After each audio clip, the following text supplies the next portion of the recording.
안녕하세요. 오늘 저와 함께 속회원가 5월 28일 속회원가를 함께 공부해 보도록 하겠습니다. 먼저 사도행전 1장에서 7장의 내용을 먼저 간략히 정리해 보도록 하겠습니다.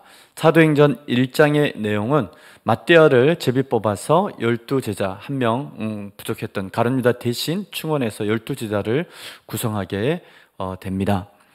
그리고 120명의 제자들이 마가의 다락방에서 열심히 기도하게 되죠. 2장의 내용은 드디어 오순절이 되었을 때 그 기도하던 마가의 다락방에 성령 강림 사건이 일어나게 됩니다. 그때 성령을 받았던 제자들이 각종 방언으로 세계 여러 나라에서 오순절을 지키면서 왔던 사람들에게 복음을 전하게 됩니다. 그러면서 모든 민족, 모든 사람에게 복음이 전파되는 최초의 사건이 예루살렘에서 일어나게 됩니다.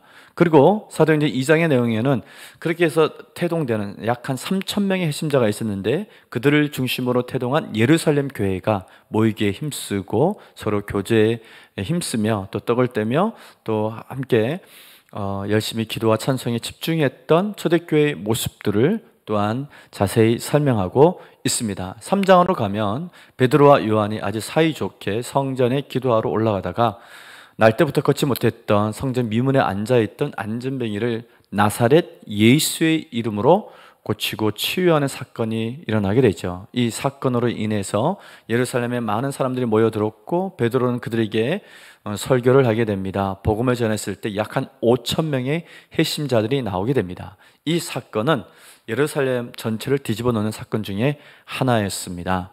그래서 당황했던 사내들의 공회의 세력들, 대제사장을 중심으로 예수를 죽였던 그 세력들이 베드로와 요한을 잡아들이게 됩니다. 그러면서 2차 사내들의 공회가 열리게 됩니다. 처음에는 그들에게 겁을 주어 이렇게 내보내게 되죠. 다시는 나사렛 예수의 이름으로 복음을 전하지 말라고 그렇게 얘기하게 됩니다. 엄히 경고하고 내보냈지만 초대교회는 그게 기죽지 않고 더 열심히 기도하면서 복음을 담대히 전하게 됩니다. 그러면서 사도행전 5장에서는 제3차 사내들의 공회가 열리게 됩니다. 사도행전 6장은 예루살렘 교회가 부흥하면서 생겼던 자연스러운 성장의 문제가 있었습니다. 그것은 분배의 문제였고 차별의 문제였는데 이 문제를 계기로 예루살렘 교회 안에 7 일꾼, 지혜가 충만하고 또한 성령이 충만하며 사람들이 칭찬받는 사람들을 뽑아서 이제 7 일꾼을 세우게 됩니다. 그리고 사도행전 7장으로 가면은 드디어 그 일꾼 중에 한 명이었던 스데반이 순교를 당하게 된 최초의 순교자가 나오게 됩니다. 최초의 순교자 스데반의 이야기가 이제 사도행전 7장까지 기록이 되어져 있습니다.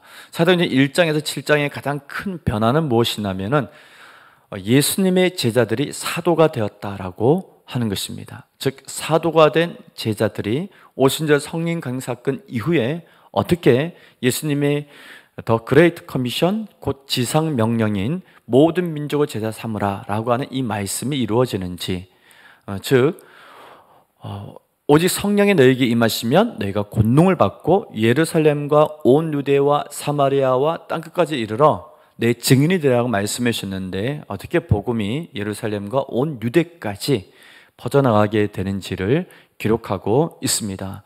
놀라운 변화이죠. 제자들이 예수님이 십자가에 처형당할 때에도 예수를 다 버리고 도망쳤고 그들은 십자가 죽음 이후에 다 숨어 지냈습니다. 그랬던 그들이 다시 예루살렘에 모였고 오순절에 마가의 다락방에서 성령을 받는 그런 놀라운 사건을 경험하면서 모든 것을 나사렛 예수의 이름으로 또 조금도 두려움이 없이 서로 하나 되어서 하나님 나라를 확장해가는 것을 우리가 사도행전 1장에서부터 7장까지 아니 28장까지 그것을 확인할 수 있습니다. 오늘은 속회공과가 사도행전 4장의 내용입니다. 4장의 내용은 3장에서 있었던 사건 때문에 베드로와 요한이 사내들의 공회에서 재판을 받게 되는 내용을 배경으로 하고 있습니다. 3장에서 앞서 얘기했듯이 성전 미문에 앉아 있었던 날 때부터 걷지 못했던 그 사람을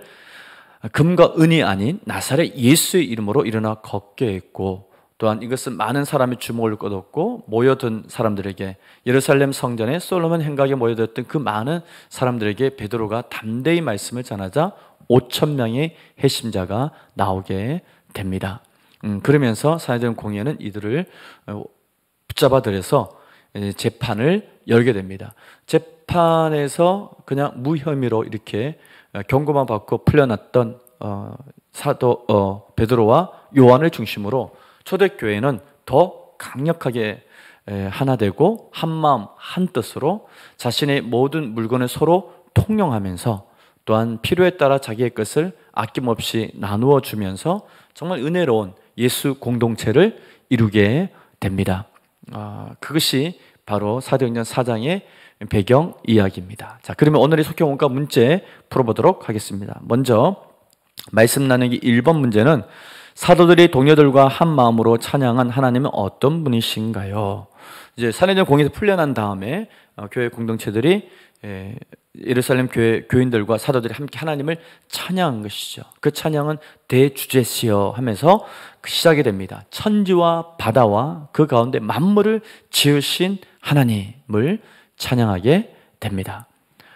대주제이시며 천지와 만물, 우주 만물을 지으신 창조주 하나님을 찬양합니다. 또 그들이 합심해서 기도한 내용은 무엇입니까? 크게 세 가지입니다.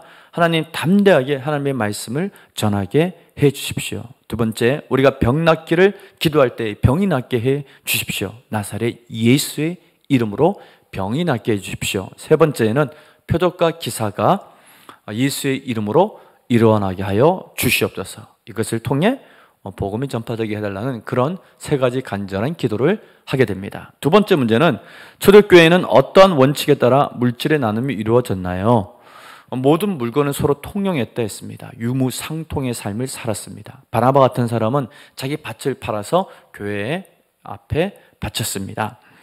각 사람이 필요를 따라 나누어 주었습니다.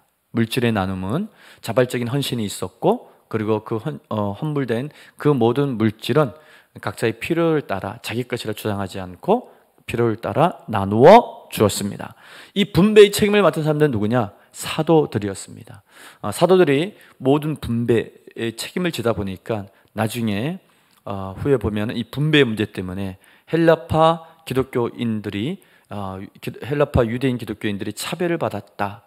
음식 분배에 있어서 그 이의를 제기하면서 교회 안에 분란이 일어나게 되죠. 그래서 결국 이 문제를 해결하기 위해서 그들이 기도하고 7 일꾼을 선출하는 이야기가 전개되게 됩니다. 사도들이 모든 것을 나누어 주었습니다. 자, 그러면 말씀 다지기 읽고 마치도록 하겠습니다. 성령 강림 이후 사도들과 제자들은 공회의 박해에도 흔들리지 않는 복음 전도자로 서 있습니다.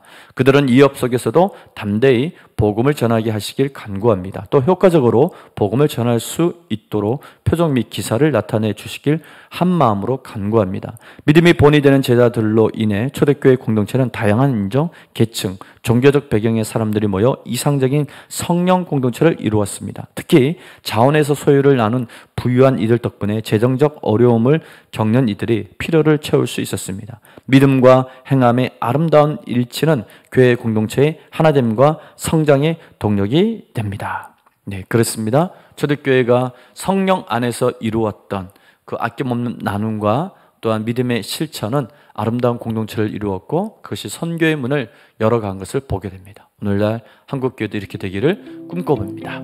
네, 감사합니다.